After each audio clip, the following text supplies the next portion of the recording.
June 13th, 1935. Madison Square Garden Bowl, Long Island City, New York. Champion Max Baer defends the world's heavyweight title against challenger James J. Braddock in a scheduled 15-round bout. Baer in the upper corner won the title just a year earlier with his 11th round knockout of gigantic Primo Carnera. Max comes from Livermore, California, and tonight weighs 210 pounds. Braddock, they said, was a washed-up light heavyweight.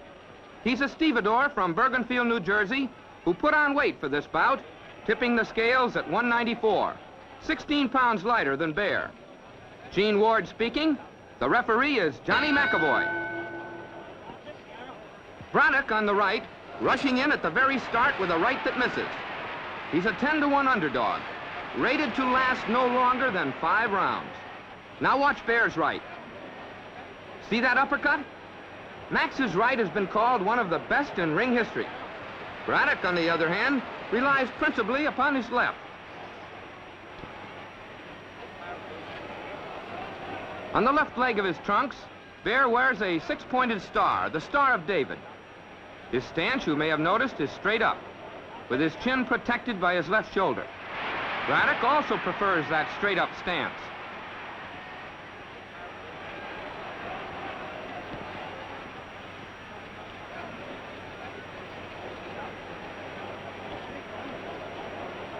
Watch them trade, with Braddock landing rights to the head, then switching to his left jab. Baer's guard is down, you see.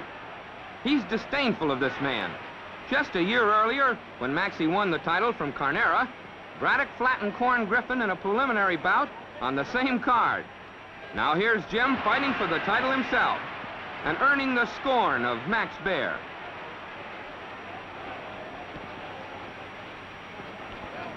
Braddock, you see, is intent upon pressing the fight. Baer is toying with him, attempting to look menacing, but failing to land. As Baer rushes in, Braddock scores with counterpunches to the head.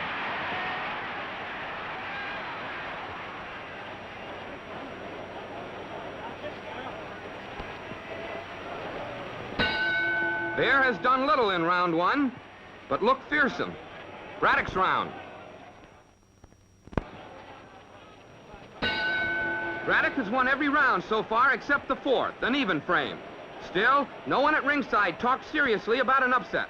One good right from Baer, they said, and Braddock is through. Braddock with his back to us. Watch Baer. See him threaten to fire his right, but he never does. He's trying to rip uppercuts at short range. Then he drops his guard and makes faces at Braddock. Max still hasn't buckled down to fighting in earnest.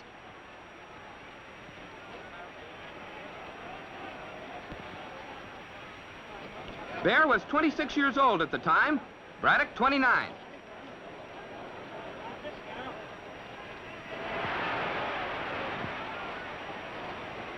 Keep your eye on Baer's right. See that? In attempting to counter Braddock's right, Maxie backhanded with his own right. It was a light tap, but it draws a word of caution from the referee. You notice Baer talks to Braddock a great deal. The champion is still clowning, but not the challenger. He's after that title. Baer about to try a right to the head, followed by a right to the body. Both times, Braddock was backing away, minimizing the power of the blows. Here comes Baer with an overhand right, one of his favorite punches. He's stalking Braddock. Sticking his left into the challenger's face, he lands a right to the jaw. This is a better round for the champion.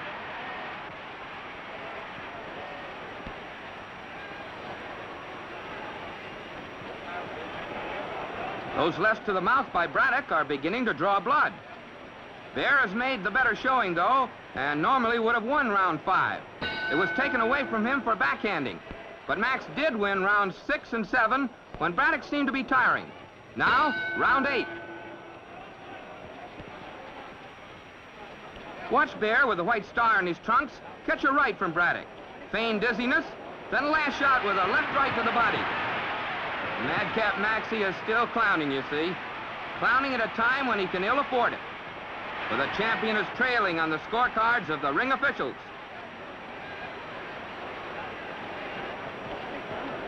Braddock about to land a right to the head.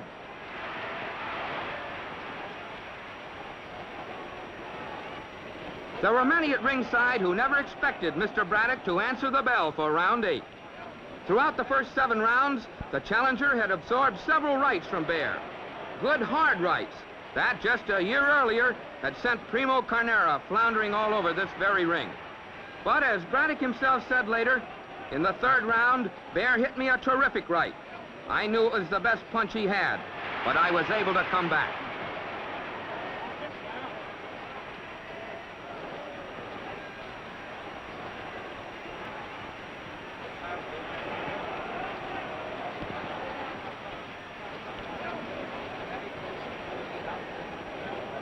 Here's Braddock coming back with a right to the jaw. Now, with no preliminary hook or jab, he throws another right, a lead right to the face. No damage as they paw in a clinch at the end of round 8, Baer's round. Round 9 was taken away from the champion for a low left, but he went on to win rounds 10 and 11. Now, round 12. Braddock on the left gets home a lead right to the jaw, then goes to work on the body. Max Baer knows he's trailing, and he's growing desperate. Look at Baer leveling his left like a gun sight before firing his right.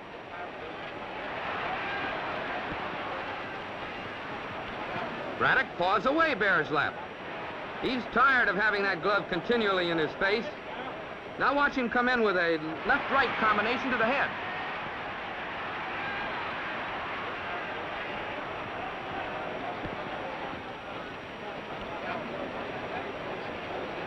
Here comes Braddock with a left to the jaw, stinging Baer into action. Watch them slug it out, toe-to-toe. Both are landing with Braddock counterpunching nicely. Baer's growing desperate. He keeps pounding his right to the ribs and kidneys, but Braddock refuses to fall.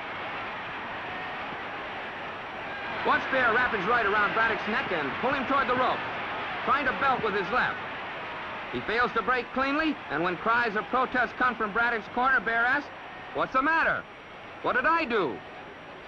An overhand right by Baer moments before the bell, ending round 12, Braddock's round. In a moment, the surprise ending to this championship bout. The final round.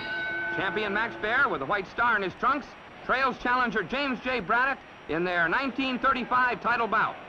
So far, there have been no knockdowns in the fight. Baer's no longer clowning. Referee Johnny McAvoy, coming in to ask for a break, gets a cuff on the ear from Max Baer, who looks over and says, "Gee, ref, I didn't know you were there. Sorry." Baer looks tired now.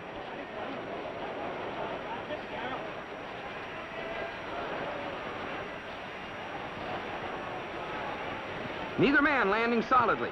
They've been mauling each other, but they're not punching in a clean, sharp manner, you'll notice.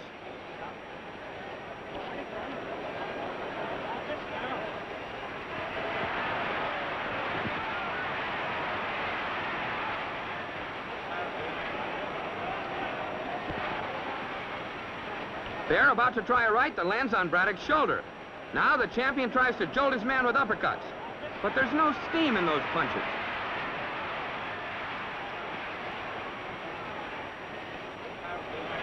See how ponderous they are in their movements? Both men have slowed down considerably.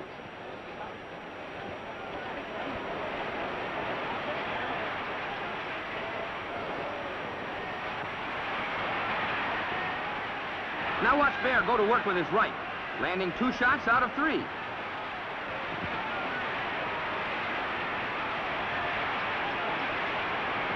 Braddock comes back with a good counter right to the jaw, throwing Baer off target momentarily.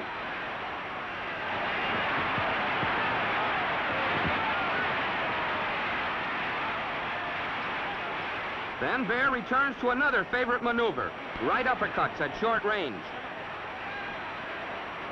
Braddock going for the body. By now, some 35,000 fans in Madison Square Garden Bowl were cheering for the challenger to weather it till the end. Here comes Braddock with a good straight right to the jaw. And Baer comes back with a right-left combination. Both men trying rights, moment before the bell, ending round 15. It's all over, and here's the official decision from ring announcer Al Prazen. Judges Charles Lynch and George Kelly, together with referee Johnny McAvoy, in a stunning upset, awarded the fight unanimously to the new heavyweight champion of the world, James J. Braddock, June 13th, 1935.